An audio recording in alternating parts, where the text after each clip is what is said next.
আসসালামু আলাইকুম গাইস। তো আজকে আমরা নান্দাইল বাজারে চলে আসছি। তো এখানে ইফতারের দোকানে উনি বলে সব বিক্রি করে ফেলে, তো আমরা তার কাছে চলে যাব, দেখি উনি কি বলে। চলে দেখেন ইফতারি গুলো। আসসালামু আলাইকুম কাকা, কেমন আছেন? ভালোই। রোজা রাখছেন? আলহামদুলিল্লাহ, রোজা তো রাখি। তা আমরা শুনছি যে আপনার এখানে যে এগুলা এই যে অনেক বড়া, বেগুনি, আলুর চপ, এগুলো সবগুলো বিক্রি করে ফেলেন, এটা কি আসল? ইনশাল্লাহ আসারের পরে আর কিছুই পাইবেন না। তাই নাকি? এই তো আপনার কেমন আমদানি হয় এই বেচাতে? এই তো ধন্যবাদ, গান বাসায় আর কি, সীমিত লাগে। সব চলে, সব সীমিত লাগে। আর কোনো বাসি নাই সব? তো বাইকে নেই না, নগদই পাইতেছেন না, বাসি পাইবে। তো এগুলো কেমন দামে বিক্রি করতেছেন? 5 টাকা, সব 5 টাকা। আর কোনটি?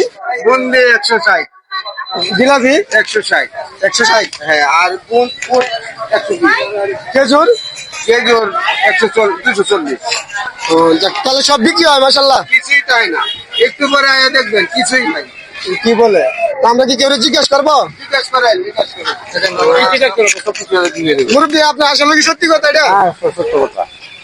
এই যা কিছু সব তো গাইজ, আপনারা তো দেখতে আছেন, তো উনি কিন্তু দেখেন কি ভরপুর মানে বাজার, কিন্তু উনি সব শেষ করে ফেলেন। কি বলবো, এক কথাই মানে অসাধারণ। তো আমার ভালোবাসার মানুষ যারা আছেন অবশ্যই এখানে আসবেন, ভালো মানের ইফতারি পাবেন, একদম সঠিক।